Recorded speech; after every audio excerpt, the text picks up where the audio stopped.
Vamos seguir falando de eleições, mas agora lá nos Estados Unidos, para mudar um pouquinho a pauta, depois de 1 hora falando de Venezuela, após ser alvo de críticas de Donald Trump, Kamala Harris desafia o candidato republicano.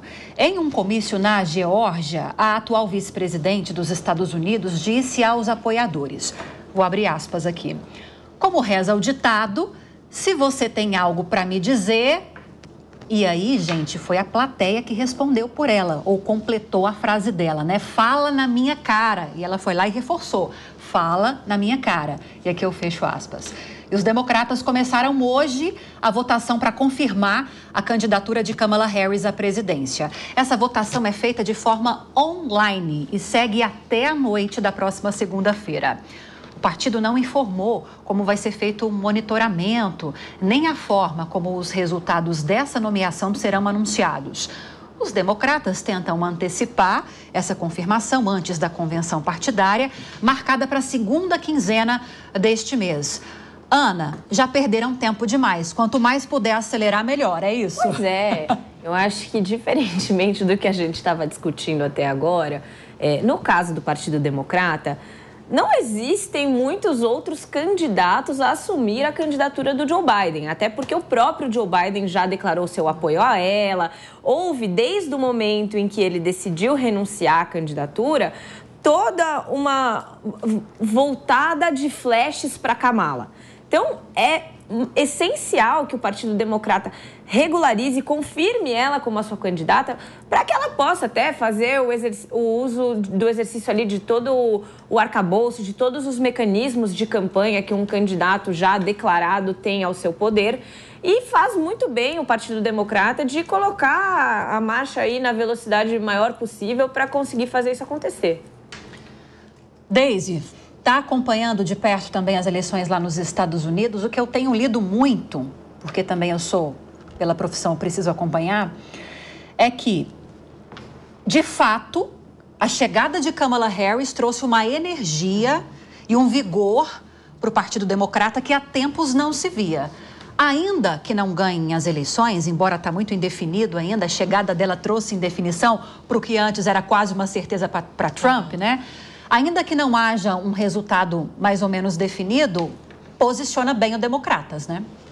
Então, sabe o que eu estava pensando aqui? Eu lembro que quando deu o atentado ao Trump, lá o tiro nele, todos os especialistas falaram, né? Trump está eleito, inclusive eu, né? Porque não tinha como tu mudar a história diante disso. Mas que coisa curiosa que política não é uma linha reta, né?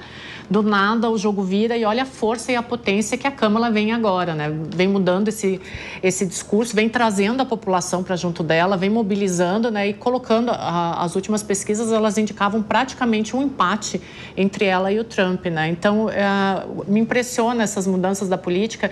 Eu acho que mesmo que ela não vença, ela consegue dar um fôlego agora, porque o Joe Biden já não tinha mais condições, estava levando o partido para o ostracismo, né? Tava tirando a força do partido. Eu acho que a Kamala agora ela vem com sangue novo. Até a forma dela agir, dela responder, isso está mudando a política norte-americana, né? Eu acho que aqui no Brasil a gente vai ver um impacto muito grande se ela vencer em detrimento do Trump, né? Por causa das relações diplomáticas, algumas plataformas dele são muito semelhantes. A própria questão ambiental, né, do Biden com o Brasil, elas se assemelham muito.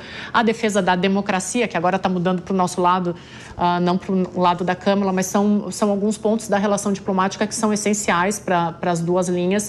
E a Kamala pode vir com essa mudança agora, né? Se o Trump vencer, aí a história é outra. Mas eu fico muito impressionada com o jeito como a política deu uma volta. E que bom que está oxigenando aí, vem com uma mulher mestiça, negra, asiática. Não, e cá entre nós, a gente está falando tanto de eleições democráticas e transparentes e limpas e igualitárias. E a gente viu que a reeleição ali do Joe Biden, a disputa dele entre o Trump, não era muito igualitária, porque ele realmente não estava em condições físicas à altura do seu oponente. Então, pelo menos com esse revigoramento, com esse rejuvenescimento, com uma nova candidatura, a gente vai ver ali um debate mais parelho de ideias, né? A gente deixa de se aproveitar da fraqueza da pessoa para conseguir de igual para igual discutir ideias. E, na verdade, no fundo, é isso que se espera de uma democracia. Isso Só não sei se a gente vai ver debate, né? Porque ele tá fugindo, né? Trump tá com medo, Mônica? O contexto dessa frase dela é porque quando Trump tinha como seu adversário o Biden, ele estava todo machão, né? Que vamos e vamos. Agora, ele já está dizendo que não vai participar dos debates. Então, é a forma dela chamá-lo para o debate. E ela tem feito isso de uma forma muito intensa. Tem um tweet dela maravilhoso, onde ela fala um pouco da sua carreira. Então, ela fala, eu já processei predadores sexuais e o Trump é um deles. Eu já fiz isso. Ela coloca lá várias coisas e coloca em todas as vezes Trump como posição contrária. E no final ela diz, eu não só estou preparada para enfrentá-lo, como estou preparada para vencê-lo. Ela veio realmente com essa postura. Eu lembro quando a gente aqui estava discutindo, quando ficou claro que o Biden não tinha condição de ser o candidato, e discutia-se quais seriam os nomes, e o nome da Kamala vinha muito forte, e uma das questões era a questão do financiamento, porque se não fosse ela, perdiam os financiamentos que já tinham recebido. E hoje ela está recebendo muito mais, ela já tem 200 milhões de dólares lá prometidos. Então ela trouxe vigor, ela trouxe dinheiro e ela trouxe uma atitude, uma postura que o próprio Trump não está sabendo lidar. Também não sei se ela realmente tem chance de virar essa mesa, mas deu outra cara para a eleição. Ficou muito mais interessante, né? Ficou. E agora tem uma coisa, né? Em menos de 30 dias, o idoso é ele, né? Agora. Ela tem o quê? 59? Entendeu? Mas 59, agora o idoso né? é ele. Então, assim, a gente tem, a política é uma coisa espetacular, né? Sob essa ótica. E você sabe que a Daisy colocou aqui que quando houve o atentado do Trump, a gente não esperava que fosse ter nenhuma reviravolta, todo mundo deu a eleição como certa. É curioso, porque eu estava nos Estados Unidos quando isso aconteceu. E 2 ou 3 dias depois, teve a renúncia da candidatura do Biden. Então, tudo virou de cabeça para baixo novamente. Foi assim, eu saí de férias, tinha um cenário, voltei, tem outra coisa completamente diferente. É mesmo muito curioso. Mas eu acho importante que agora, pelo menos, se o Trump topar debater com a Kamala, como diz a minha querida Daisy, Kamala, não vou mais errar, que seja um debate de ideias, porque assim, a gente está aqui dando risada, está brincando.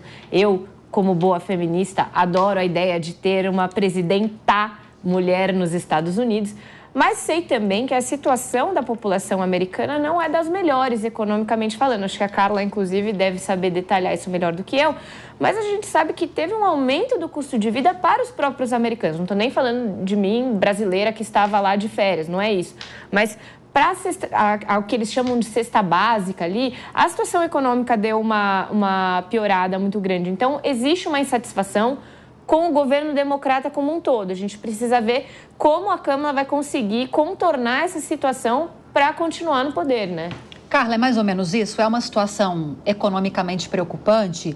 E aqui eu quero até trazer uma informação para agregar nesse setor aqui no debate, que nós tivemos uma decisão de manutenção da taxa básica de juros pelo Banco Central Americano, Fed, nessa semana, ontem, melhor dizendo, mas com sinalização clara de que pode haver uma redução em setembro. Sinal de que a inflação está mais controlada, a situação econômica está melhorando, isso pode favorecer Kamala Harris nas eleições. Sim, isso daí. E até te cortando, me parece que Donald Trump chegou a fazer um pedido para que não houvesse uma redução dos juros antes das eleições, diante dessa possibilidade de que isso acontecesse em setembro. Sim, Jerome Powell, né? O nome do dirigente lá, do presidente do Banco Central do Fed.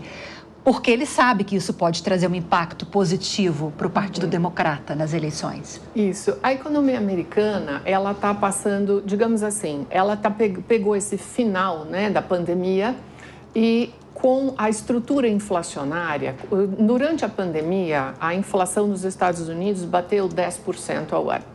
Isso é algo assim totalmente impensável para o cidadão americano médio, ele não tem a nossa expertise para lidar com isso, digamos isso. Então, essa dificuldade do custo de vida que se elevou, isso daí reflete imediatamente na estrutura política, né? Então, eu costumo usar uma frase que a inflação derruba um governo, né? E temos vários exemplos aí para isso. Mas nessa questão específica dos Estados Unidos, você tem um mercado de trabalho muito consistente, então você tem um volume de vagas muito preenchidas, as pessoas estão com postos de trabalho. Ela tem uma questão importantíssima na estrutura habitacional, porque as pessoas estão com muita dificuldade, mesmo tendo 2 empregos, digamos assim, um casal numa casa, de conseguir ter um lugar para morar, porque você teve um superdimensionamento do custo habitacional, por isso que você tem tanta gente morando na rua, literalmente, nos Estados Unidos. Então, eles têm problemas estruturais, fora a questão de saúde deles, que é algo assim inacreditável, né?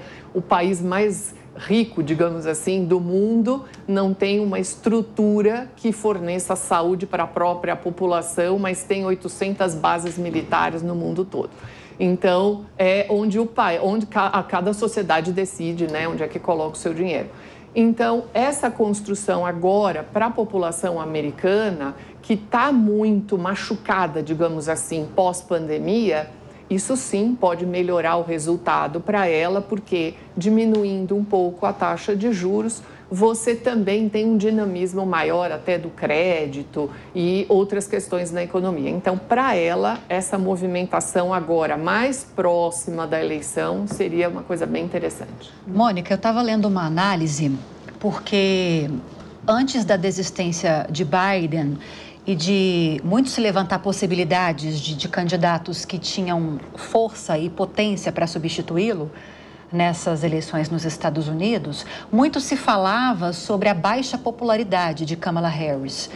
E aí o que se vê hoje, o que a gente está testemunhando hoje, até falei do vigor da campanha democrata, da energia que não se via há muito tempo, é uma personagem da política que parece diferente da vice-presidente dos Estados Unidos.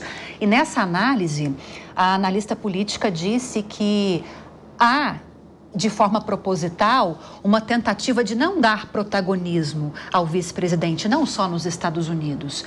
Você sente que há esse movimento? É natural? O protagonismo vai mesmo para o presidente e, consequentemente, diminui essa força do vice? Ou é algo proposital?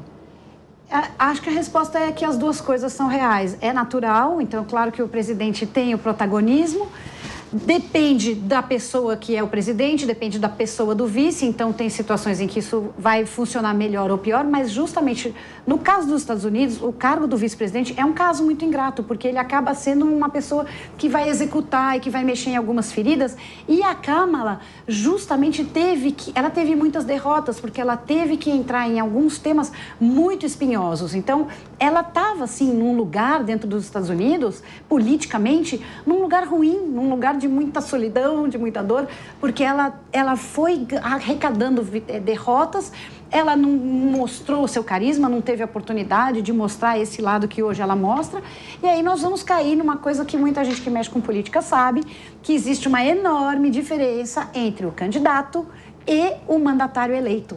Assim, são, às vezes, pessoas absolutamente distintas, com falas distintas e com caras distintas.